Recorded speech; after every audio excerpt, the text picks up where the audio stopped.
It's a long way from San Francisco up to Whitefish, Montana, especially astride a motorcycle. But for a fella as serious about skiing as Gene is, it's worth the trouble. He'd heard a lot about the big mountain sitting way up there next to Glacier Park and wondered how many of those tales were true. Last season, Gene worked on the ski patrol in Colorado, and now he wanted to see for himself this Montana ski area. So Gene came looking for a job skiing on the patrol on Big Mountain, hoping to spend the coming winter trying out all that deep powder snow he'd heard so much about. The man to see about jobs on Big Mountain is Joe Moretta, the patrol chief. Sorry, he told Gene, all the patrol jobs are taken, but stick around if you can. There's always other work to be done once the season starts. So Gene figured that was a pretty good idea. What could be a better place to spend a few months till winter? Taking a look around, he saw the fresh mountain lake, pollution-free and crystal clear.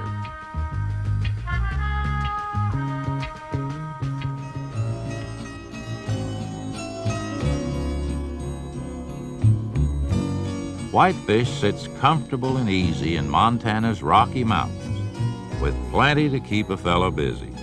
Fishing, water skiing, hiking.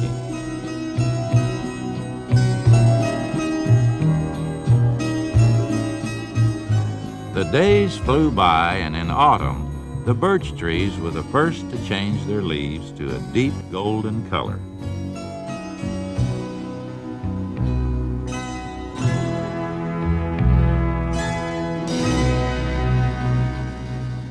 The high mountain creeks began to collect ice along their banks.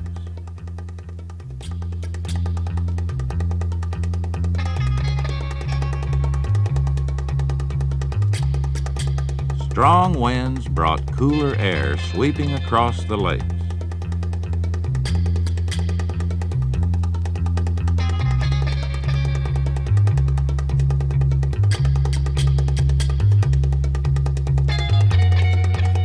Soon they too began to show a cover of ice.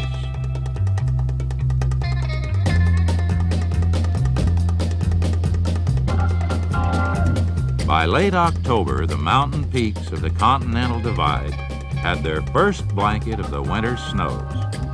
Summer's visitors had long since gone, and now it was quiet and peaceful.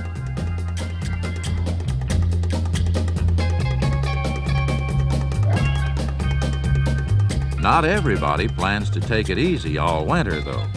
The folks who like skiing were getting mighty anxious for the big snows to come. They spend those few weeks getting their gear together and ready to go. By November, when the snow is finally deep enough, the big mountain bursts into life.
Well, Gene got a job all right. Not on the patrol as he had hoped, but working as a lift operator. As jobs go, the work was enjoyable enough, but it was mighty tough watching all those folks having fun all day and not getting in on it himself.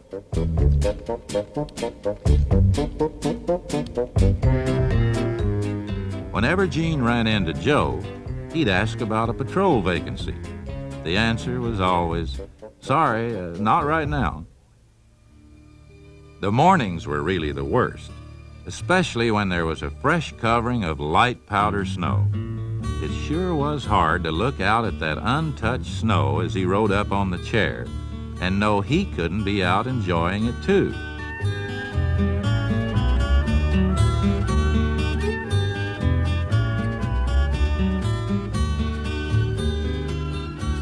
And while Gene was up there greasing the chairlift shifts, he'd spot Joe heading out down the big face, checking snow conditions for the day.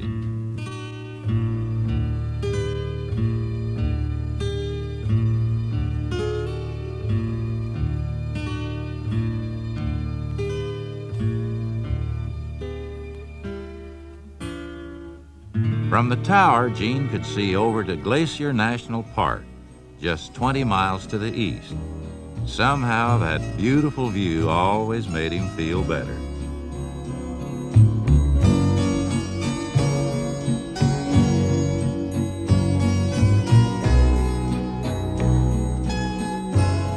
He could see the fantasy forest, too.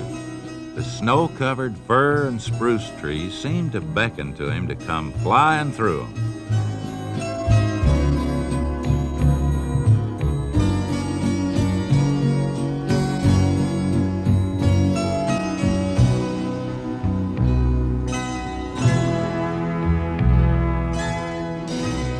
Saw a few fellows from the ski patrol working their way into the North Bowl, one of the big mountain's little-known runs. Snowpacking machines never go into the North Bowl, so it's often full of beautiful, deep powder for those few who venture into it.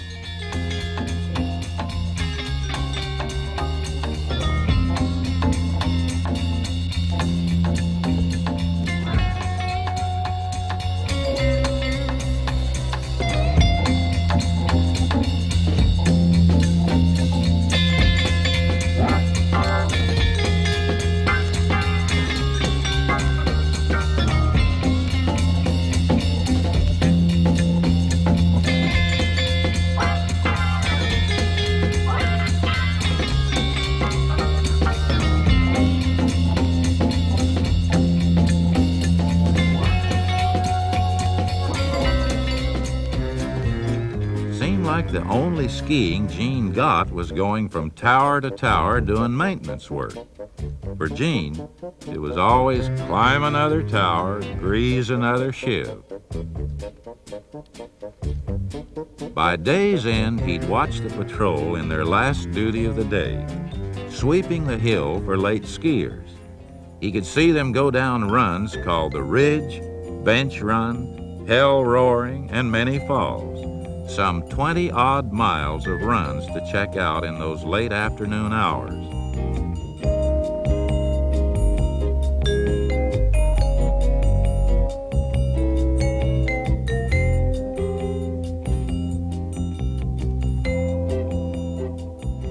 By the time Gene was free to ski, the sun had all but disappeared. It was hard to see well enough to find what bits of powder were left.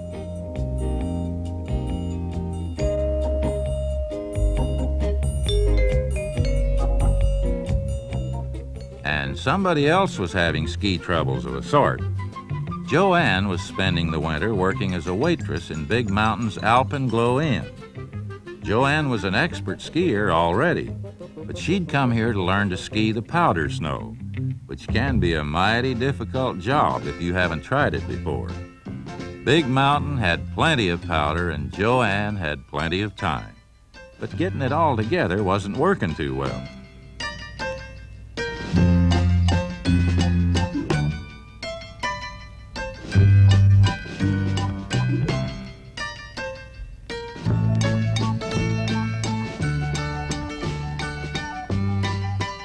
Just about the time she thought of giving it up, Joe showed up and offered to give her a hand.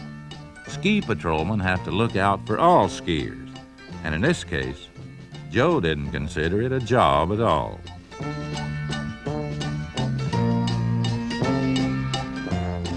Joanne did her best to ski the way Joe said, but it took a lot of practice and patience to get it right.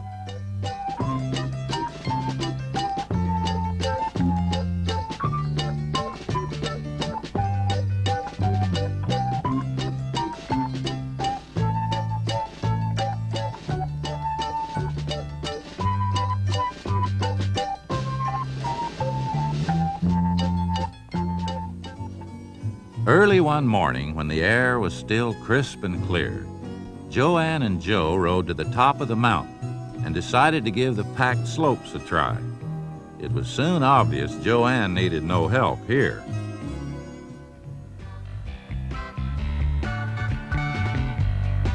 One of the nicest things about the big mountain is that you can ski just about anywhere and always find it uncrowded. But if you do want some companions, you won't have to look very hard.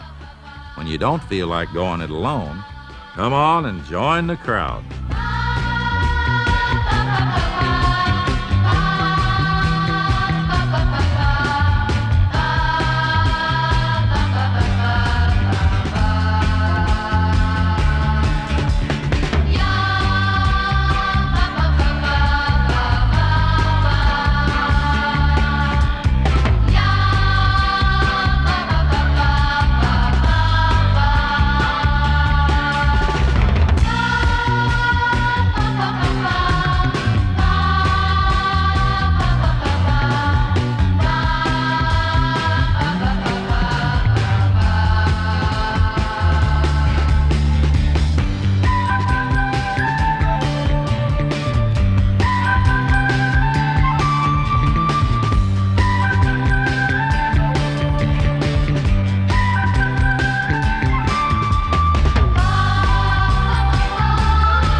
About midwinter, Whitefish puts on its annual winter carnival, and things really start to pop.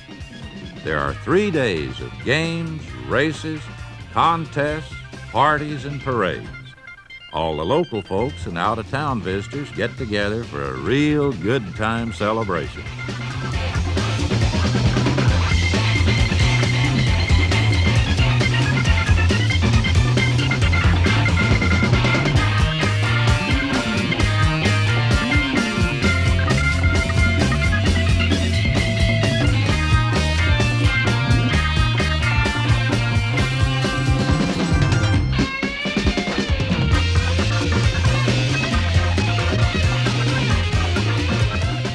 What with the big crowds coming for the carnival, more help was needed on the ski patrol, so Gene was to have his chance at last. That night in the beers tube, he was officially welcomed to the ski patrol and given a proper christening.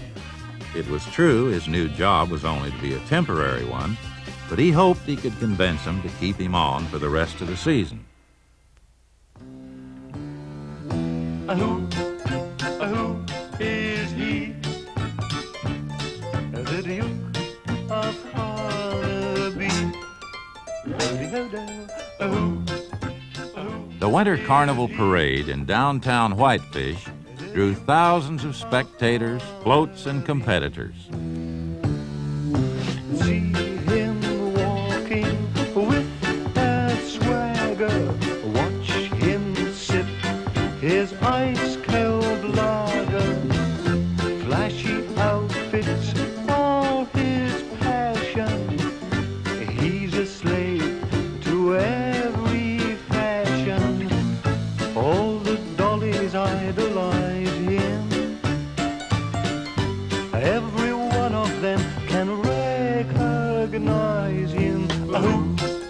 Who is he? The Duke of Carnaby. Who is he? The Duke of Carnaby. And up on the mountain, Gene planned a little parade of his own. He figured he'd show those boys on the patrol that he knew the ins and outs, ups and downs of Big Mountain as well as any of them. Still wearing his carnival costume, he tried kicking a little snow, and the race was on.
Just about the time he had worn most of them down, they pulled up at the big drift.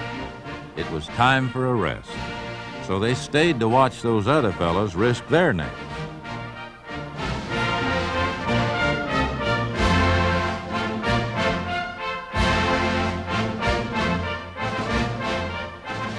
The big drift is a natural gully where the snow builds up into a high ridge, and it can give you a real trip just getting from one side to the other.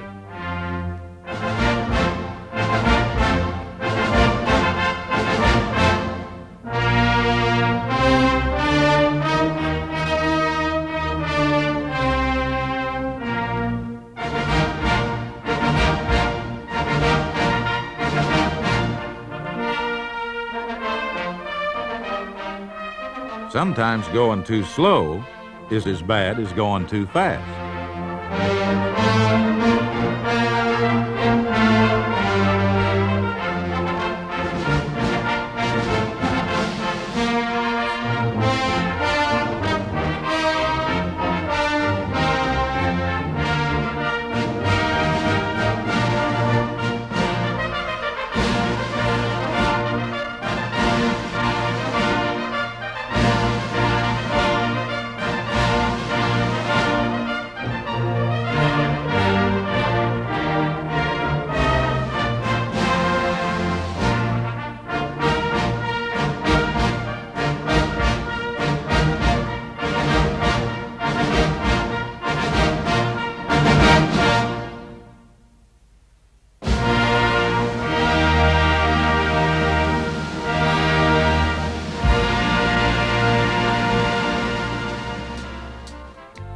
winter carnival was over, it was agreed that Gene had proved his right to continue on as a patrolman.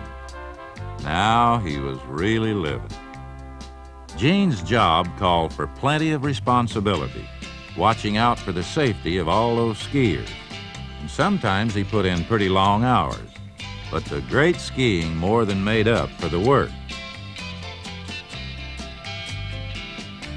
But the best days were those when the whole valley and all the mountains woke up to find a fresh layer of feather-light powder snow, often over a foot deep.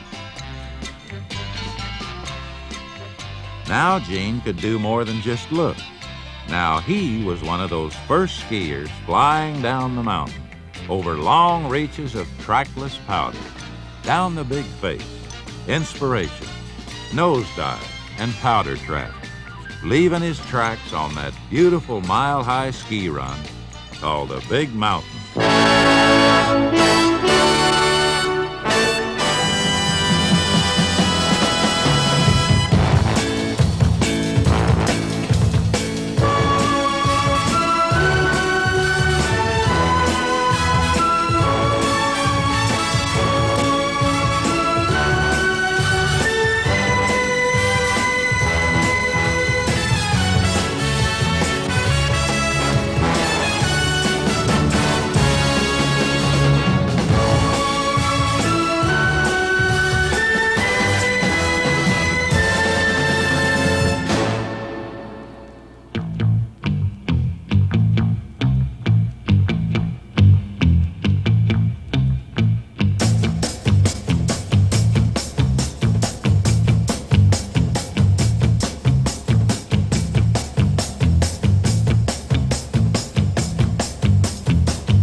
This has been a story about some of the people behind the scenes at our resort.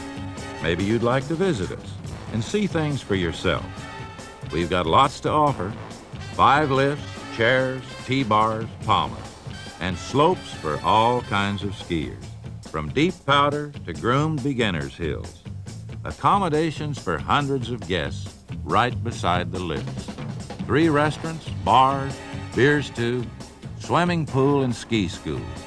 Wouldn't you like to spend a cool winter at Montana's Big Mountain?